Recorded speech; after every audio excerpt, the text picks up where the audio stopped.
What is going on, guys and gals? It's your boy J-Love coming at you with another video about non-CDL and CDL Hotshot, about medium duty hauling, about trucking in general, big rig trucking. You guys know what we do on this channel. If you're new to the channel, my name is Jason Love. I'm one of the co-owners of Flash Logistics LLC. I've been making videos about Hotshot for the last, let's say, 8 or 9 months now, because we started a Hotshot company about 10 months ago, and I want to kind of give you guys my experiences, what I've seen from trying to run this company, the good, the bad, and the ugly, and just kind of helping us all learn together, right? I don't know a ton, because I'm just learning just like you guys are, but I'm here to kind of create a community where we can talk openly, everybody can share their viewpoints, and we can kind of learn from each other, right? But in this video, guys and gals, I want to talk about leasing on over getting your own authority, especially right now in 2021. Now, a lot of people hit me up all the time. They want to have their one truck businesses, right? They want to have just the one truck. They want to have their own authority. They want to do everything by themselves.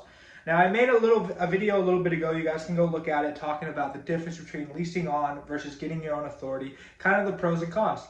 But recently, some stuff has come up, in the news or whatever. If you guys didn't see, the House, I think, passed the bill mandating motor carriers to have a $3 million general liability policy with insurance. Right now, we're only required to have $750,000, but most brokers require $1 million, so everybody basically has $1 million. But as you can see, if we only required to have $1 million right now, and that goes to $3 million, that could triple our policy, right? It's going to triple our coverage, but I don't think it'll triple the rate, probably double it maybe. But if you think about it, a lot of people who, especially doing non-CDL Hotshot, they're paying $2,500 a month, $2,000 a month, $3,000 a month, and they're struggling to pay that. But then you say, oh, they have to have a higher policy right now, which is going to cost more money. They're going to struggle to pay that even more, right? And they're going to get pushed out of the market, So that's basically one reason why I think leasing on is a better option right now. If you're somebody who, you invest in good equipment, you invest in a good truck, you invest in a good trailer, and you really want to be on the road, you really want to be making money, but you want to hold on to as much money as possible, I would say right now leasing on is going to be the option for you. Obviously, they are going to take a cut off the top, whether it's 15%, 20%. I wouldn't probably pay more than 20%. I'd say 25 would be like the max, like no more than 25, and that's if insurance is included into that 25%. Right now, I charge between 15 and 20%, depending on experience, depending on the equipment you bring to the table, and what I'm offering you as a business. But you are going to have to pay that expense, but you are going to be leased on with this company. Now, you're going to have some things that you're not going to pay for. One is you're not going to pay for your ELD usually. That's going to be covered by the company. You're not going to pay for your drug test or your pre-employment drug test and all that good stuff. That's going to be covered by the company. Usually the company is going to cover the magnets that they're going to have their numbers and their business name or the lettering that goes on your truck. So you're not going to have to pay for that.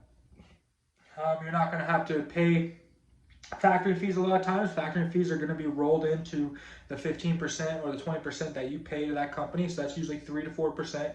Depending on your factoring company. They're already going to have a fuel card set up for you, so you're not going to have to worry about finding a fuel card. And a lot of that stuff's already going to be set up, and you're going to be able to have that stuff pretty quick, right? One thing I see a lot of times nowadays is companies are taking advantage of these new people, these one truck operations that are getting into Hotshot. They're signing them up for fuel cards where they have a minimum amount of fuel they have to use monthly. If they don't hit that amount, they get charged, they get deducted, or they have to pay a premium or something. And then same with factoring. Factoring fees they're a little bit higher factoring fees, but they're locking people into year-long, two-year-long contracts that these companies can't get out of, or these people can't get out of, because these companies are taking advantage of the fact that you don't know any better, right? And that's what my channel is about. It's trying to teach you so you know better, right, than doing this. But usually when you lease on with a company that has time under the belt, they've been through a couple factoring companies, they've probably been through a couple fuel cards, and they find the one that works best for them, which ultimately should work the best for you as well. Same with ELD, they have the ELD that works the best for them, should work the best for you as well. So there's just a lot of perks to that, especially when you're first starting out. A lot of people are like, no, I don't want to pay that, I want to do it all myself. But then they're just getting locked into these dumb contracts, they're getting taken advantage of by companies. They have a brand new authority, so booking loads is hard, and that's one thing we haven't even talked about yet. Another perk about it is the fact that they have time on their authority. A lot of people think it's not that big of a deal having time on your authority, which at the end of the day, it's an all right, it's pretty big deal. But I mean, obviously you can still book loads. I book loads for new authorities all the time. I set them up with companies. no problem at all. But I also get turned down a lot, right? But let's say, for example, if you lease on with a company who's had their authority for 5 years and they're in good standing with a lot of brokers, hence you're in good standing with a lot of brokers, right? So it could be your first day commercially driving, first time you ever used a strap, and you could roll up to a broker or roll up to a company and book a load through a broker that requires a year of active authority to even give you the load.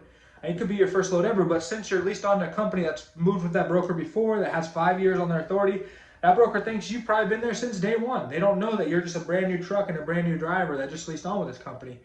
But so that's a blessing, right? That's a blessing you have, is you're gonna have, basically the company you're gonna lease on with has that 5 years of experience with different brokers.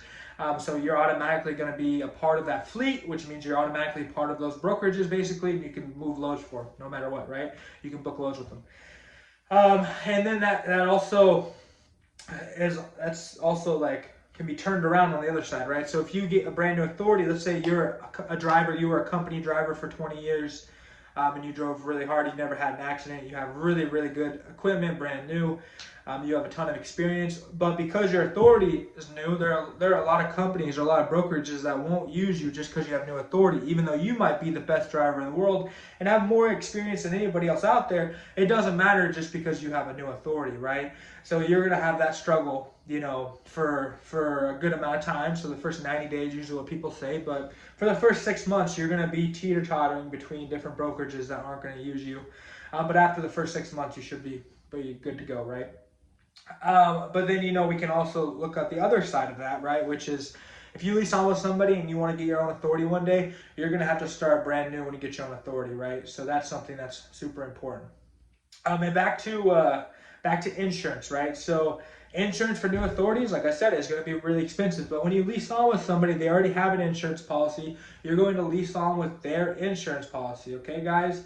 And that means that you're basically going to be a part of the experience that they have with that insurance. So let's say they have the same insurance for 3 years with no accidents. You're going to reap the rewards of them being on that insurance company with 3 years of no accidents, and you're going to have pretty affordable rates. But if you're a brand new authority just running in there saying, hey, I'm this new guy, I've been driving for 20 years, got my CDL, they're like, yeah, but your authority is brand new, these are the rates we're going to give you, then you're going to have those problems as well. So that's another thing to think about. Another probably my last reason why you should lease on is when you look at apportion plates, right? So a lot of companies will offer you their apportion plates. So that's pretty easy to get. They're going to give you apportion plates. You're going to be good to go. Sometimes you are going to have to get your own apportion plates, which is a really good step actually, because those apportion plates are yours. No matter what company you're leased onto, you keep your apportion plates. You just keep changing the company that is in charge of your safety, right? But those are your apportion plates. But if you get your own apportion plates, you are going to have bobtail insurance, which basically covers you when you're not hauling a load for that company. So when you're just doing your own thing, your bobtail insurance is going to cover you. That's usually, I think, $400 to $600 a month, so pretty affordable. But that's more connected towards your personal company that doesn't have an MC number or DOT number, more than it's connected to, the company that you're leased on with. So there's just some things to think about, guys, but it's just something that came to mind. I think there's a lot of blessings right now for leasing on, a lot of perks, especially with how the market's getting, how insurance is getting. I don't know why everybody's trying to get their own authority, why everybody's trying to just jump into it. If you're looking to build a fleet of trucks and build an enterprise, an empire, that's what we're kind of trying to do. Then getting your own authority is the way to go. But if you're really just trying to be a one truck machine or a 2 truck machine, there's no reason not to lease on with somebody. It makes your life so much easier.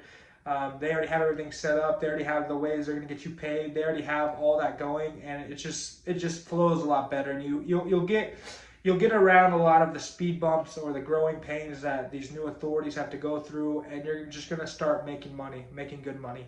So yeah, guys, I want to make this video real quick. I thank you guys so much for being a part of this video. I love you guys so much, and I hope you all have a great day.